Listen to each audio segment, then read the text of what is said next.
A proud Comanche warrior steps into a white man's auction, not to follow their rules, but to break them. What he does next will stun the entire town and unravel a conspiracy that goes deeper than anyone could imagine. The year is 1875, and Running Eagle has seen enough. Enough fences, enough broken promises, enough of the world shrinking around his people. As the son of a revered warrior and a white captive adopted into the tribe, he walks between two worlds but belongs to the endless plains. Today, he rides into the settlement of Willow Creek, a place that grows like a disease on the land where buffalo once roamed. He's here to trade, or so he tells his companions. But he's lying. He's here for a ghost. "Another bride auction," Sharpknife says, his voice laced with contempt. "They bring pretty birds to put in cages." Running Eagle doesn't answer. He just watches the dusty street, his eyes missing nothing. He's not looking for pretty birds. He's looking for a snake. They tie their horses at the general store. The proprietor, Miller, a man with tired eyes, gives a cautious nod. "Running Eagle, got your supplies?" The trade is simple. Buffalo hides and beaded crafts for flour, coffee, and ammunition. Business as usual. Until the door swings open. A man in an expensive suit, all bluster and cheap cologne, strides in. His name is Jefferson Hargrove, and he owns this town. Or at least he acts like he does. Trailing behind him is a woman. She's nothing like the others. Plain brown dress, hair pulled back, eyes fixed on the floorboards as if they hold the secrets of the world. She carries herself with a silence that's louder than Hargrove's booming voice. "The ladies arrive tomorrow," Hargrove announces to the store. "The finest selection of brides this territory has ever seen." The woman flinches. Hargrove's smile freezes when he sees the Comanche warriors. "Thought you people stayed on the reservation." Miller, the storekeeper, steps in. "They have permission to trade, Mr. Hargrove." Running Eagle says nothing. His gaze is locked on the woman. She finally looks up, and for a fraction of a second, her hazel eyes meet his. There's no fear in them, no hate, just a deep, quiet sorrow. And something else, something that looks a lot like a plan. Hargrove grunts. "Well, keep them away from tomorrow's proceedings. These are respectable ladies for respectable men. Come along, Miss Porter." As they turn, the woman, Miss Porter, stumbles. Without a thought, Running Eagle reaches out, his hand steadying her arm. A shock passes between them, quick as lightning. "Thank you," she whispers, her voice clear and low. He just nods, but the moment is branded into his mind. Her eyes, the plan he thought he saw there. He turns back to his trade, but the world has shifted. As they load their supplies, he can't shake the image of her. "That man," Running Eagle says to Miller, his voice a low rumble. "He sells women?" Miller looks away, polishing a glass that's already clean. "He arranges marriages. Women from the East looking for husbands." The storekeeper's hands are shaking. Why would a simple question make him so nervous? "The one with him," Running Eagle presses. "Miss Porter." "She's just his assistant," Miller says too quickly. "Helps the brides. She's not one of them." Outside, Sharpknife is already on his horse, impatient to leave the stench of the settlement behind. "We ride now." Running Eagle mounts, but as they pass the small, sun-bleached church, he sees her again.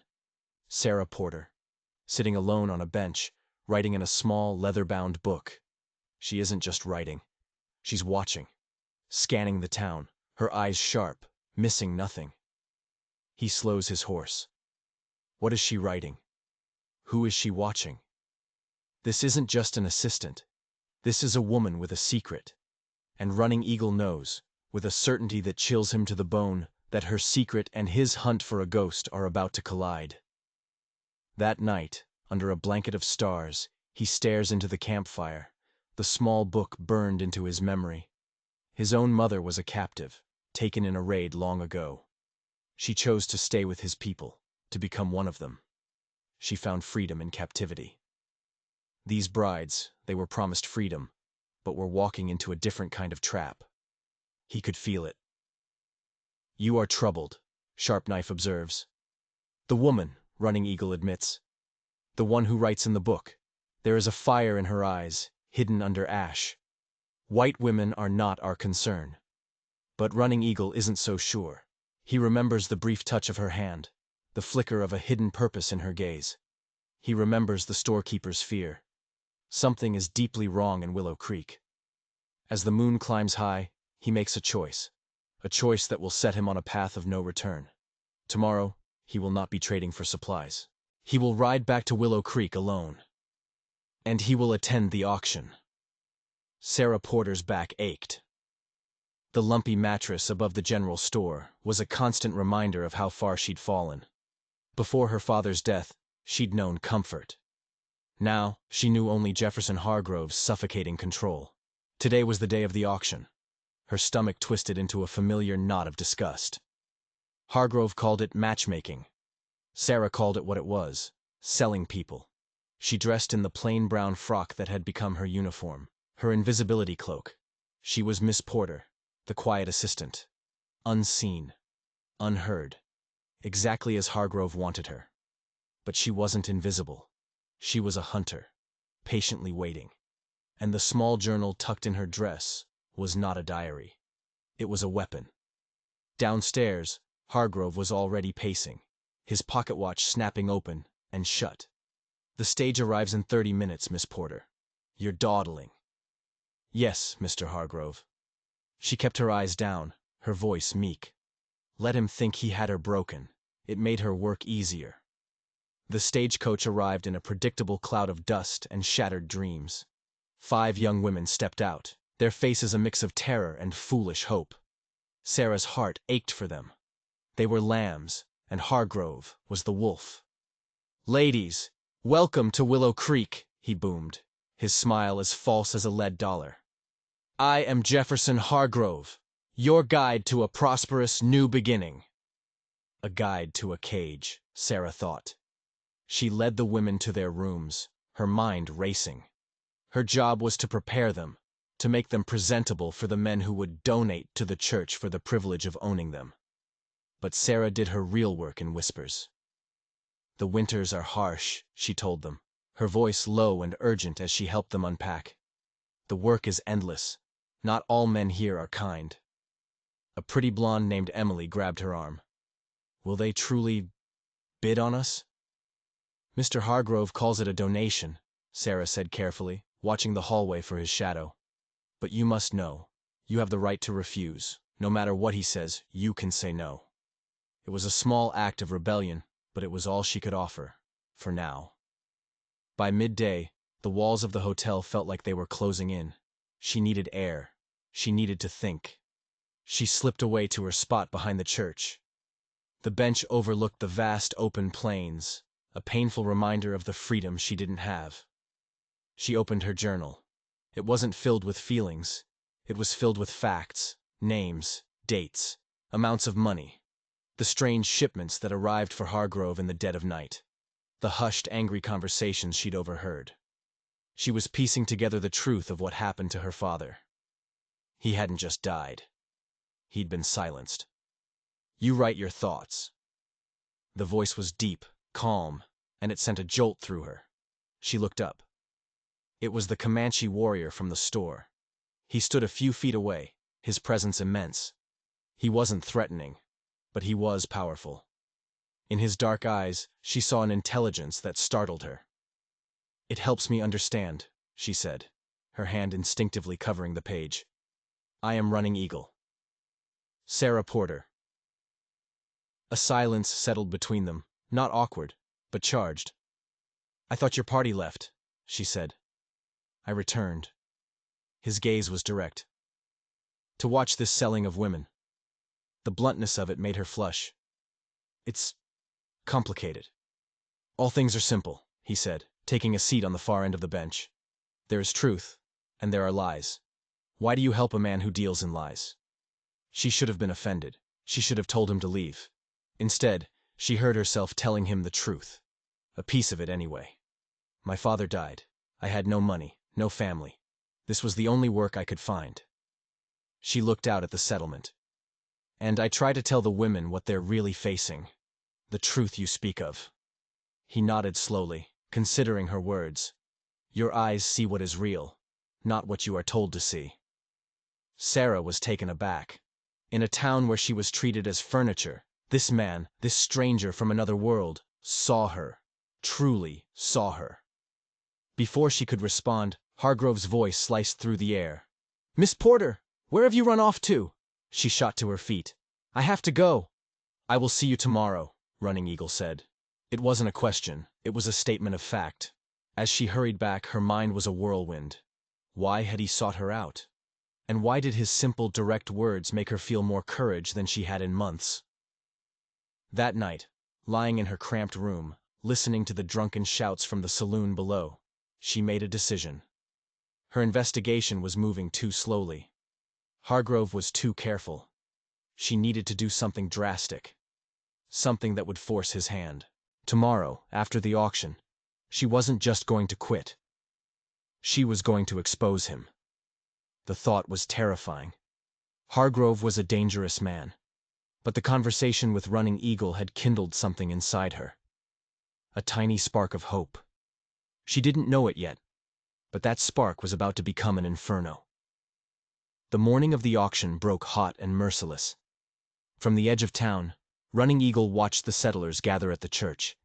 They came in wagons and on horseback, dressed in their Sunday best, ready to buy a wife. He had returned to his camp the night before, but only for one thing. Tucked inside his buckskin shirt was a small, heavy pouch. Years of careful trading, nuggets of gold and dust. It was meant to be the foundation for a new life for his family. A trading post of his own, far from the rot of reservations and settlements. Today, it would be a weapon. He had thought about the woman, Sarah Porter, all night. He'd seen her not just as a captive of circumstance, but as a warrior in her own right. Her quiet defiance, the intelligence in her eyes, the way she held her secrets close. She was playing a dangerous game, and he was about to join her. He moved from the shadows as the auction began. Hargrove stood on the church steps, a Bible in one hand and a ledger in the other, spouting nonsense about community and civilization. The 5 young women sat in a row, their smiles brittle, their eyes wide with fear. Running Eagle ignored them. His focus was on Sarah. She stood to the side, a ghost in a brown dress. Her face was a mask of neutrality, but he could see the tension in her hands, clenched so tightly her knuckles were white. "Gentlemen," Hargrove boomed, "your generous donations today build not only our church, but your own happy homes."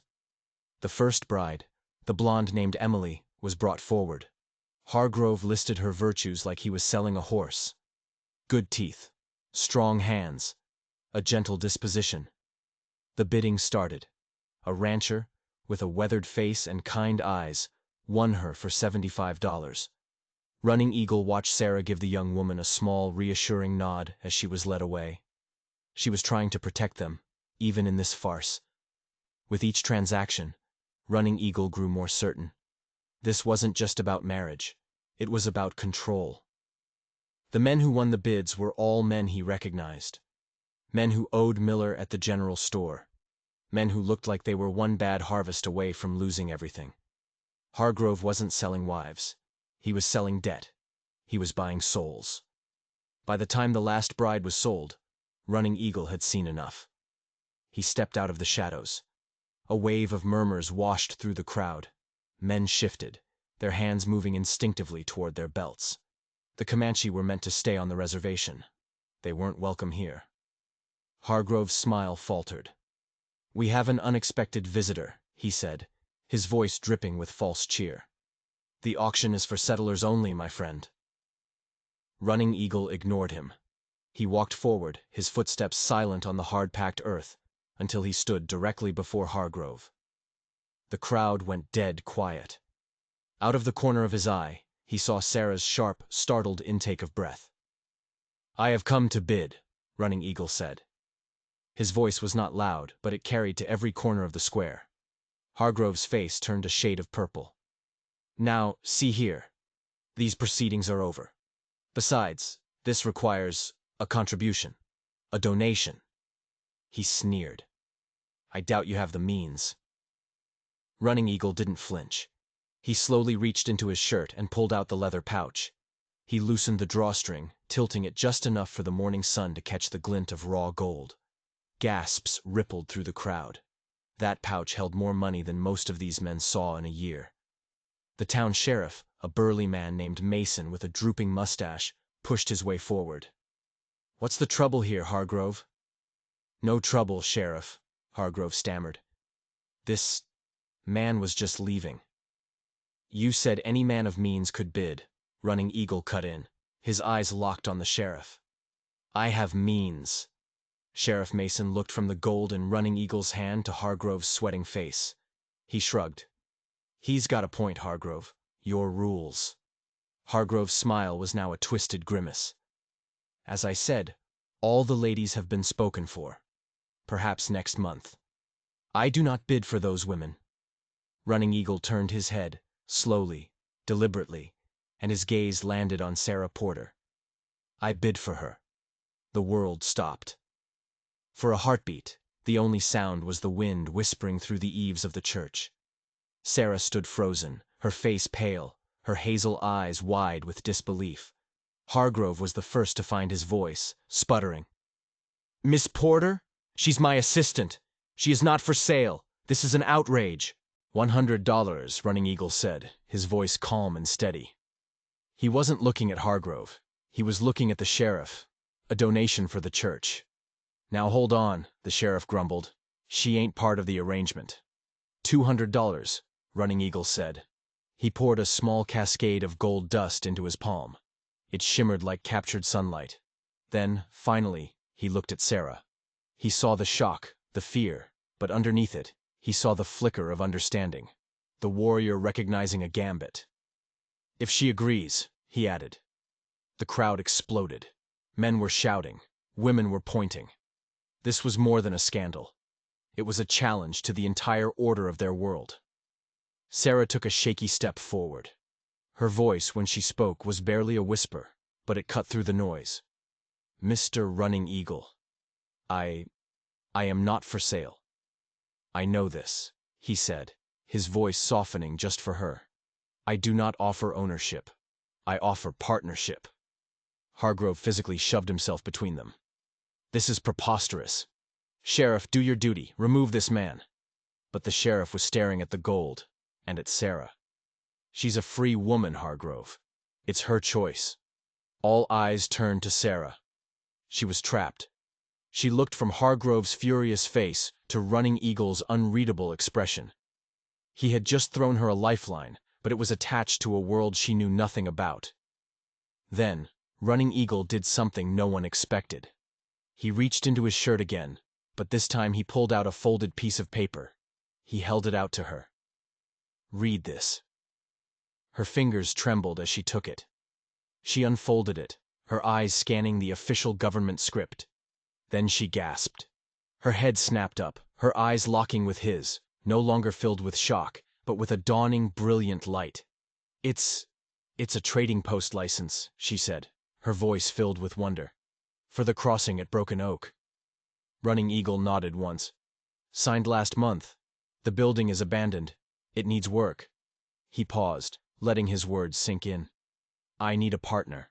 One who can read, write, keep the books." He held her gaze. "One who speaks the truth." Understanding crashed over Sarah like a tidal wave. This wasn't about buying a wife. It was an escape, an alliance. He wasn't saving a damsel. He was recruiting a soldier. She turned to Hargrove, and for the first time since her father's death, she stood up straight, her voice ringing with newfound strength. "Mr. Hargrove, I believe my employment with you is terminated." "You can't be serious," he roared. "I am not considering," Sarah said, her voice cold as steel. "I am accepting." She turned back to Running Eagle. "I have conditions." A flicker of a smile touched his lips. "Speak them." "I am an equal partner, not an employee. I will have my own quarters, and I will need time to gather my things." "Agreed," he said without hesitation. He then looked at the sheriff. "You are witness to this contract." The sheriff just shook his head.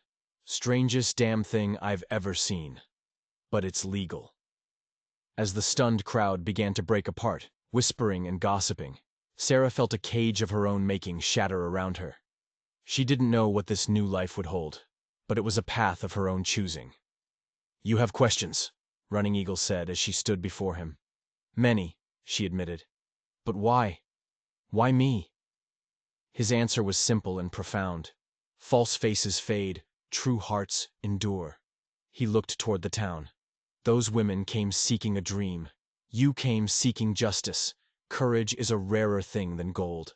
As Sarah turned to go collect her meager belongings, she felt a profound shift inside her. Her secret investigation had just gained a powerful, unexpected ally. But as she walked away, a cold thought slithered into her mind. Running Eagle had a trading post license. He had gold. He had a plan. He hadn't just stumbled into her life by chance. He had been looking for something in Willow Creek, too. And she had a terrible feeling she knew what it was. The trading post at Broken Oak Crossing was less a building and more a skeleton.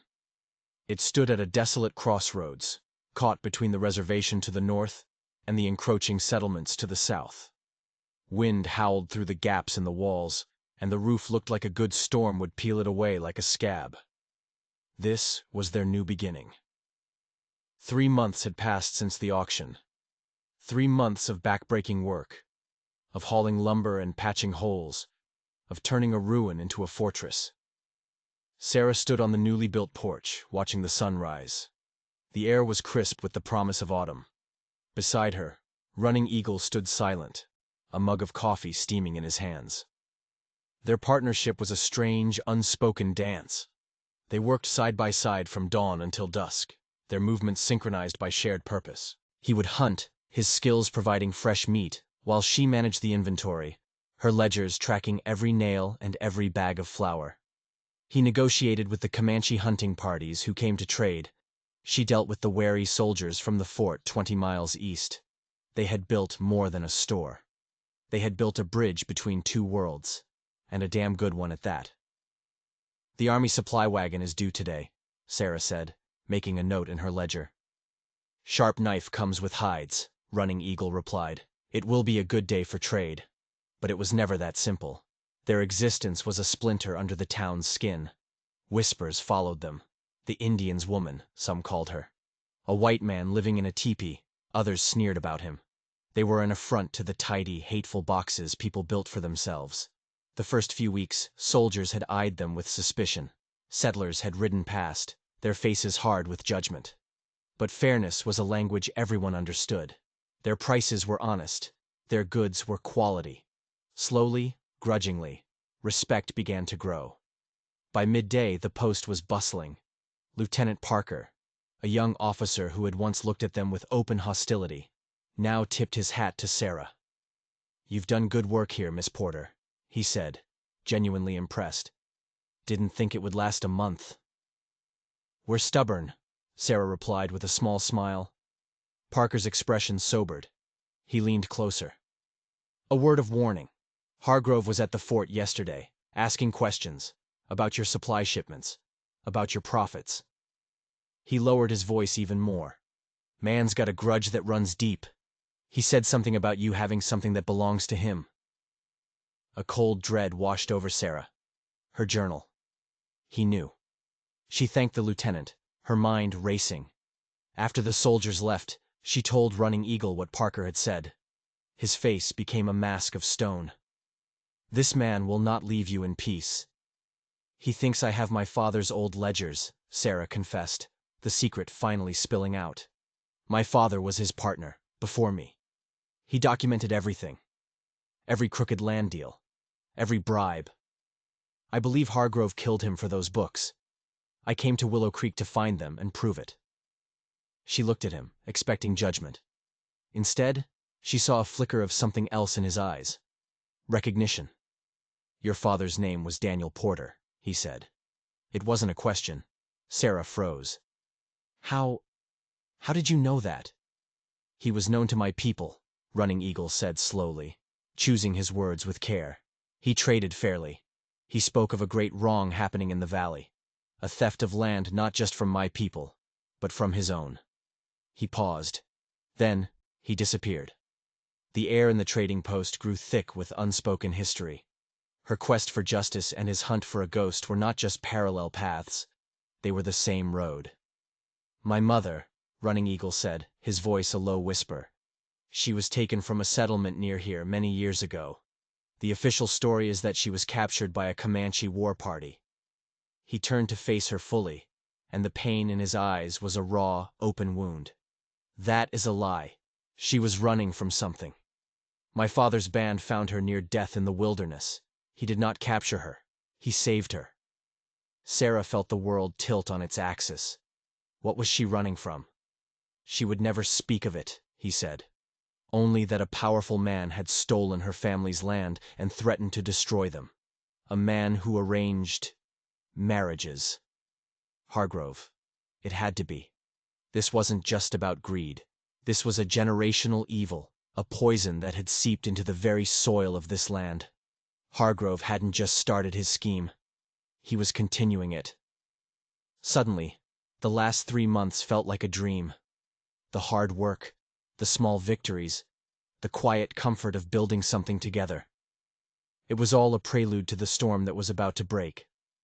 Dark clouds were gathering on the horizon, a physical manifestation of the darkness that was racing toward them. The wind began to whip around the small building.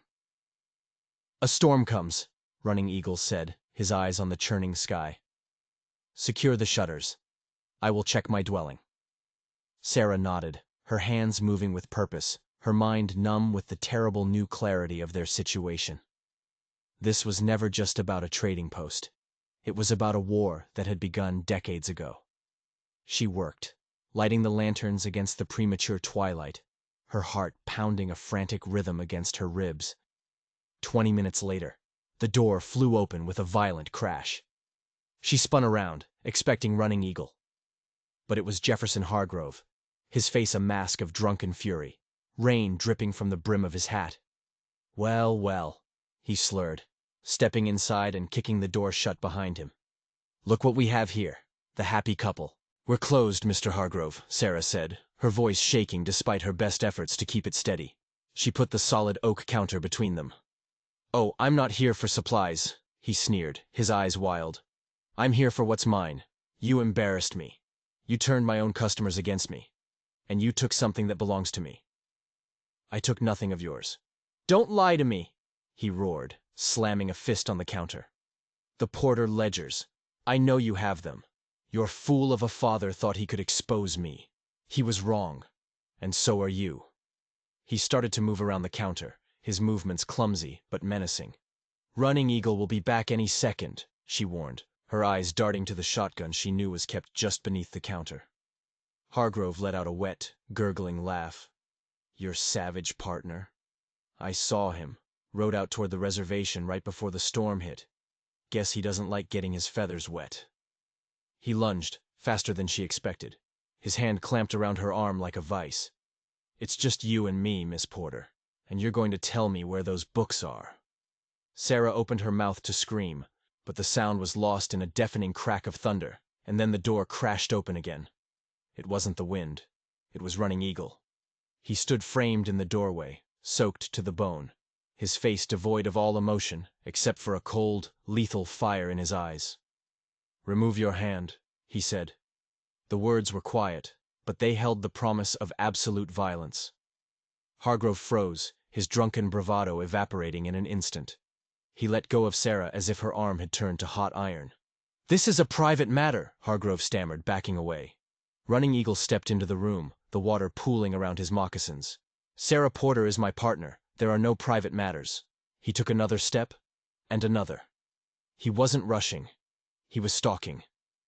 "I warned you," Running Eagle said, his voice dropping even lower. "I told you that you would not return. You broke your word." "I just wanted what's mine," Hargrove shrieked, his eyes darting around the room, looking for an escape that wasn't there. He spotted an old, rusted axe leaning against the woodpile by the fireplace. It happened in a blur. Hargrove dove for the axe. Sarah screamed, a raw, primal sound. But Running Eagle moved like lightning. He didn't draw his knife. He didn't need to. He closed the distance in 2 silent strides, and his hand shot out, not to strike, but to grab. He caught Hargrove by the throat, lifting the bigger man off his feet and slamming him against the wall with enough force to shake the entire building. The axe clattered to the floor. Hargrove clawed at the hand around his neck, his face turning a blotchy purple, his eyes bulging with terror. "You speak of what is yours!" Running Eagle hissed, his face inches from Hargrove's. "This land is not yours! These people are not yours!" His grip tightened. "You took my mother's family. You took Sarah's father. You will take no more." Sarah stared, her mind struggling to process what he'd just said. My mother's family. Hargrove hadn't just stolen their land. He had taken everything. "The ledgers," Hargrove choked out, his voice a desperate rasp. "They're just numbers. They won't prove anything." "We do not need the ledgers," Running Eagle said, his voice deadly calm. "We have you." He let go. Hargrove collapsed to the floor, gasping and sobbing, a broken man. The storm raged outside, but inside the trading post, a terrible silence had fallen. The fight was over, but the war was just beginning. Running Eagle turned to Sarah, his eyes searching her face. "He harmed you?" "No," she whispered, her body trembling. "I'm all right." The air between them was electric, charged with the violence of the last few minutes and the weight of the secrets that had finally been revealed. "When I made my bid at the auction," he said, his voice raw with emotion, "it was not just for a partner. I saw my mother's story in your eyes, the same fight, the same courage." He took a step closer, and then another, until he was standing right in front of her. "I did not know then that our paths were bound by the same ghost, the same injustice." He gently reached out and tucked a stray strand of hair behind her ear. His touch was warm, steady. My heart knew its home long before my mind understood why. Tears pricked Sarah's eyes. This man, who had come into her life like a force of nature, was not just an ally. He was the other half of a story she never knew she was a part of. "People will talk," she whispered, the old fears dying hard. "Let them talk," he said. And for the first time, a true smile transformed his face, erasing the years of pain and anger. "We will give them a story worth telling." He was right. Their story was far from over. Hargrove was just the face of the disease. The roots went deeper, spreading through Willow Creek, all the way to the sheriff and beyond. They had won the battle in the trading post. Now, they had to burn the whole rotten town to the ground. Tying up Hargrove was the easy part. Getting justice was going to be harder. The storm had trapped them, a roaring, angry force of nature that mirrored the violence inside the post. For 2 days, they were alone with their prisoner and their new, terrible truth. Hargrove, stripped of his bravado, was a pathetic creature. He swung between threats and pleas for mercy, but Running Eagle and Sarah ignored him. They had work to do. "He said the ledgers wouldn't prove anything," Sarah said, pacing the floorboards while Running Eagle kept a silent, stone-faced watch over their captive. He was lying, but he was also telling a truth. The ledgers are lists of names, dates, transactions. They point to the crime, but they don't show the bodies. "The bodies are not all buried," Running Eagle said, his gaze distant. "Some of the men your father wrote about, the ones who lost their land, they did not all leave. Some stayed, working for wages on the land they once owned." A plan began to form in Sarah's mind, desperate and dangerous. "The sheriff is in on it. Mason is Hargrove's man. We can't take him to Willow Creek." "No," Running Eagle agreed. "We take him to the fort, to the army." "They won't listen to us," Sarah argued. "Not without irrefutable proof. Parker is a good man, but he follows orders, and his commander will listen to Sheriff Mason before he listens to a Comanche warrior and his partner." "Then we will give him proof he cannot ignore," Running Eagle said. He walked over to the counter and picked up Sarah's journal. "You have the names. I know the faces." When the storm finally broke, they didn't ride east to the fort. They rode west, deeper into the territory, with Hargrove bound and gagged on a spare horse. They visited 3 ranches in one day. The first 2 were owned by men whose names were in her father's coded notes, men who had been at the auction. At the first ranch, a man named Henderson, whose face was a road map of despair, tried to turn them away. I have nothing to trade, he said, his eyes avoiding theirs. We are not here for trade, Sarah said gently, dismounting. We are here to talk about your debt to Mr. Hargrove. The man's face went pale. He owns you, doesn't he? Sarah pressed. The donation for your wife was just the last link in the chain. Henderson's wife, a young woman who looked barely 20, came to the door. Her eyes were filled with a familiar fear. She was one of the brides from the auction. Please, the wife begged. Go away. He'll ruin us. Running Eagle pulled the gag from Hargrove's mouth. Tell them, he commanded. Tell them the deal is done. Hargrove, seeing the cold fury in the eyes of the people he had ruined, began to babble. It was just business.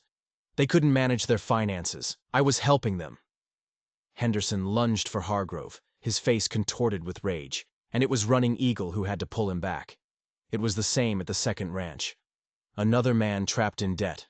Another terrified young wife. Another life hollowed out by Hargrove's greed. But the third ranch was different. It was deserted. The fences were broken, the cattle gone. The house was empty, a silent testament to a family that had vanished. This was the Miller place, Sarah said, her voice a whisper as she consulted her notes. The storekeeper's brother. He lost it to Hargrove 6 months ago. Running Eagle walked the perimeter of the property, his eyes scanning the ground. He knelt, picking up a small, tarnished object from the dirt. It was a silver locket. He opened it. Inside, faded and worn, were 2 miniature portraits, a man and a woman. The woman was younger, but her eyes were unmistakable. They were the same eyes that stared back at him from his own mother's face. This was her home, Running Eagle said, his voice thick with a century of grief. This is what she was running from. Miller, the nervous, complicit storekeeper. He wasn't just afraid of Hargrove. He was living with the guilt of what had happened to his own family. His brother vanished, his sister abducted, or so he thought. They rode back to Willow Creek under the cover of darkness, the truth now a living, breathing thing. They didn't go to the sheriff's office. They went to the general store. They pushed Hargrove through the door first. Miller was behind the counter, counting his money. He looked up, and all the color drained from his face. We found this at your brother's old ranch, Sarah said, placing the locket on the counter. Miller stared at it, as if he'd seen a ghost. He picked it up with a trembling hand. Mary's locket. I thought it was lost forever. Your sister is alive, Running Eagle said, his voice quiet but firm. She is my mother. The storekeeper collapsed onto a stool, his body racked with sobs. The dam of his silence, built over years of fear and guilt, finally broke. He told them everything. He confessed how Hargrove had systematically ruined his brother, forcing him to sign over the deed to his ranch. He told them how, on the night the deed was signed, Sheriff Mason and 2 of Hargrove's hired thugs had ridden out to the ranch. His brother was never seen again. He admitted that Hargrove had threatened to do the same to him if he ever spoke a word of it. He used the bride auction, Miller wept. He brought in women with no family, no one to ask questions if they disappeared. He used them as leverage, as property to secure the final debts of the men he was destroying. It was the confession they needed, the living proof. You will write this down, Sarah commanded, pushing a pen and paper in front of him. Every word, and you will sign it. As Miller wrote, his hand shaking so badly the words were barely legible, the bell above the store's door jingled. Sheriff Mason stood there, his hand on his gun. Miller, I heard shouting. Everything all right in here? His eyes took in the scene. Hargrove tied to a chair. Running Eagle standing like a statue of vengeance. Sarah, her face set and determined. And Miller, signing a confession. Well now, Mason said, a slow, ugly smile spreading across his face. He drew his pistol. Looks like you folks have made a real mess of things. The sheriff didn't point the gun at Running Eagle. He pointed it at Miller. Drop the pen, old man. Miller froze, his eyes wide with terror. There's no need for this to get ugly, Mason said, his voice calm and reasonable. We can all be sensible. Hargrove, you come with me. You too? He nodded at Running Eagle and Sarah. You ride out. Don't come back, and we'll all forget this little misunderstanding ever happened. It was the classic bully's offer, an escape route paved with injustice. Sarah looked at Running Eagle. His face was unreadable, but she knew what he was thinking. They had come too far to back down now. "No," Sarah said, her voice clear and strong. Mason's smile vanished. "That's the wrong answer, Missy." He cocked the hammer on his pistol. The sound was deafening in the small, silent store. But before he could fire, another sound echoed from the street outside. The distinct, unmistakable sound of dozens of rifles being cocked. Lieutenant Parker and a squad of 20 soldiers stepped through the doorway, their weapons all aimed squarely at Sheriff Mason. Parker had a grim look on his face. "I was wondering when you'd show your hand, Sheriff. My commander got a little suspicious when you told us not to worry about the armed Comanche warrior who just kidnapped the town's most prominent citizen." Mason's jaw dropped. He was trapped. "It's over, Mason," Parker said. "We found the bodies buried out on the old Miller Ranch an hour ago. Seems your hired guns weren't as careful as they should have been." Justice had arrived. Not with a gavel, but with the cold, hard steel of a dozen army rifles. The sun was setting, painting the sky in shades of blood and gold. Hargrove and Mason were in irons, on their way to the fort to stand trial for murder and fraud. The ranches would be returned to their rightful owners. The surviving brides were being cared for, finally free from the contracts that had bound them. Sarah and Running Eagle stood on the porch of their trading post, watching the soldiers disappear over the horizon. Willow Creek was a town being reborn, cleansed by a truth that had been buried for too long. "My mother will want to see this place," Running Eagle said, breaking the long, comfortable silence. He took the silver locket from his pocket and handed it to Sarah. "She will want to meet the woman who helped bring her brother's spirit home." Sarah's fingers closed around the cool metal. This small, tarnished locket was more than just jewelry. It was a symbol of their intertwined destinies, of a story that had finally come full circle. "And my father," Sarah said softly. "I think he would have liked you." Running Eagle put his arm around her, pulling her close as the last rays of sunlight faded and the first stars began to appear in the vast, darkening sky. "The heart knows its home," he whispered. And standing there, at the crossroads between two worlds, Sarah knew she was finally home. They had faced down the darkness and won. They had not just built a trading post, they had built a future, one of honesty, courage, and a love that was stronger than any fence or any border. Their story was one of justice, of finding family in the most unexpected of places, and of two people from different worlds who came together to right a generation of wrongs. If you enjoyed this story, and believe in the power of courage to change the world, don't forget to hit that subscribe button. Let me know in the comments where you're watching from, and what part of Running Eagle and Sarah's journey resonated with you the most. Thanks for listening.